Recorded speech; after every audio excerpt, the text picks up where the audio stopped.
एक ऐसी दुनिया के बारे में सोचिए जहां सिर्फ सोचने भर से आपकी बात दूसरों तक पहुंच जाए, मतलब बिना मुंह खोले। ये सुनने में किसी साइंस फिक्शन फिल्म जैसा लगता है ना, पर अब ये हकीकत बन रहा है। तो चलिए आज इसी कमाल की टेक्नोलॉजी को थोड़ा और करीब से समझते हैं। तो देखिए, ये सिर्फ कोई गैजेट या मशीन नहीं है, ये उम्मीद की एक कहानी है। मिलिए केनेथ शॉक से। इन्हें एएलएस नाम की एक बीमारी ने पूरी तरह से पैरालाइज कर दिया था, यहां तक कि उनकी आवाज भी चली गई थी। लेकिन इसी इम्प्लांट की मदद से वो आज एक बार फिर बात कर पा रहे हैं। तो एक विचार से आवाज तक का ये सफर, इसकी कामयाबी के पीछे की कहानी भी जानना जरूरी है। देखिए, एएलएस जैसी जो न्यूरो डिजेनरेटिव बीमारियां होती हैं ना, वो बहुत ही ज्यादा तकलीफदेह होती हैं। वो धीरे धीरे शरीर पर से सारा कंट्रोल छीन लेती हैं। मतलब इंसान का दिमाग तो काम कर रहा होता है, उसके मन में विचार भी आते हैं, भावनाएं भी होती हैं, लेकिन वो अपने ही शरीर में जैसे कैद होके रह जाता है, क्योंकि वो बोल नहीं पाता। और ये जो लाइन है ये सब कुछ बयां कर देती है कि एक ब्रेन इम्प्लांट ने केनेथ के लिए ये मुमकिन कर दिया कि वो जो कहना चाहते हैं बस उसके बारे में सोचें और एक मशीन उनके लिए बोल दे। सोचिए, इस एक लाइन में कितनी बड़ी ताकत छिपी है। ये किसी की पूरी दुनिया बदल सकती है।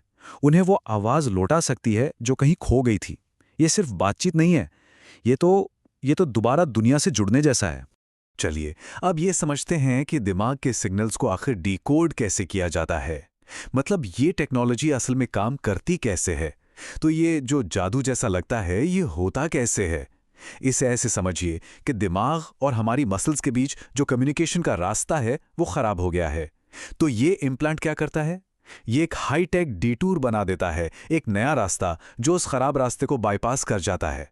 तो ये पूरा प्रोसेस मोटे तौर पर 4 स्टेप्स में होता है। सबसे पहले दिमाग बोलने के लिए सिग्नल भेजता है। फिर दूसरा स्टेप, एक छोटा सा इम्प्लांट दिमाग की इस हलचल को, इस एक्टिविटी को रिकॉर्ड कर लेता है। इसके बाद तीसरा स्टेप, एक सॉफ्टवेयर धीरे धीरे इन सिग्नल्स का पैटर्न पहचानना सीखता है कि किस सिग्नल का क्या मतलब है।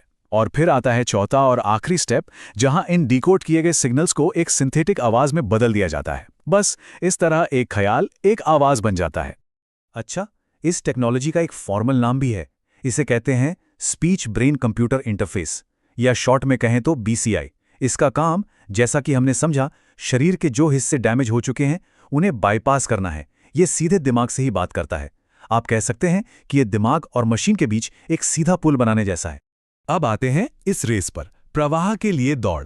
मतलब ये जो कामयाबी मिली है, ये इतनी बड़ी बात क्यों है। देखिए, इस फील्ड में ना सक्सेस का सबसे बड़ा पैमाना है स्पीड, यानी कोई इंसान कितनी तेजी से अपनी बात कह पा रहा है। असली गोल तो यही है कि बातचीत की जो नेचुरल स्पीड होती है उस तक पहुंचा जाए।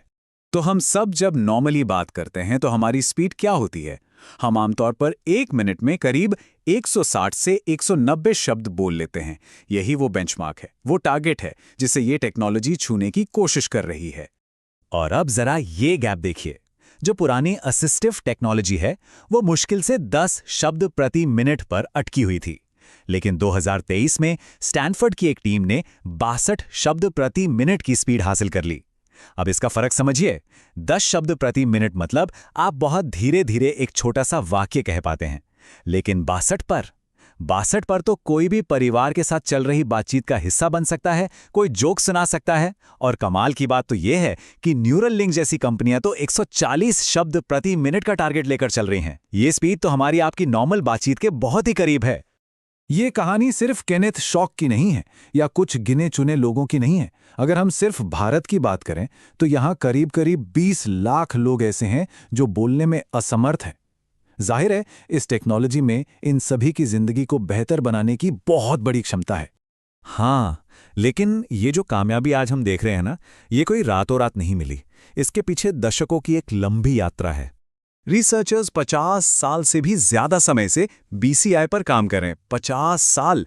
लेकिन जो सबसे बड़ी और तेज सफलताएं मिली हैं वो हाल के कुछ सालों में ही मिली हैं, और इसी वजह से ये फील्ड आज इतनी ज्यादा एक्साइटिंग हो गई है।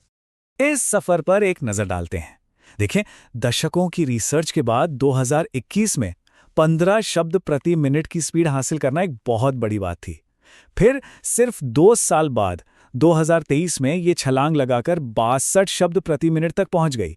और अब 2024 में तो हम पहले ह्यूमन ट्रायल के नतीजे देख रहे हैं। मतलब प्रोग्रेस की जो रफ्तार है वो साफ साफ दिखाई दे रही है। तो ट्रायल से हकीकत तक का सफर, आगे क्या होने वाला है, सबसे बड़ा सवाल तो यही है कि भविष्य में क्या है, ये टेक्नोलॉजी लैब से निकलकर आम लोगों तक कब पहुंचेगी। बिल्कुल, ये सवाल शायद सबके मन में घूम रहा होगा कि जिन लोगों को इसकी सबसे ज़्यादा ज़रूरत है उन्हें ये कब तक मिल पाएगा। तो देखिए, सच तो ये है कि अभी थोड़ा इंतजार करना होगा। ये जो वॉइस इम्प्लांट है, ये अभी बहुत ही शुरुआती स्टेज में है। इसे छोटे कंट्रोल ट्रायल से बाहर आने में और आम लोगों के लिए उपलब्ध होने में कई साल लग सकते हैं, क्योंकि देखिए, किसी भी मेडिकल डिवाइस को पूरी तरह से सेफ और असरदार साबित होने में वक्त लगता ही है।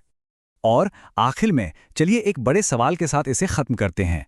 जब हमारे विचार सीधे सीधे आवाज बन सकेंगे तो इंसानी कम्युनिकेशन का भविष्य क्या होगा? सोचिए इस बारे में। ये टेक्नोलॉजी सिर्फ खोई हुई आवाज लौटाने तक ही सीमित नहीं रहेगी। ये शायद हमारे आपस में बात करने के तरीके को ही हमेशा हमेशा के लिए बदल सकती है।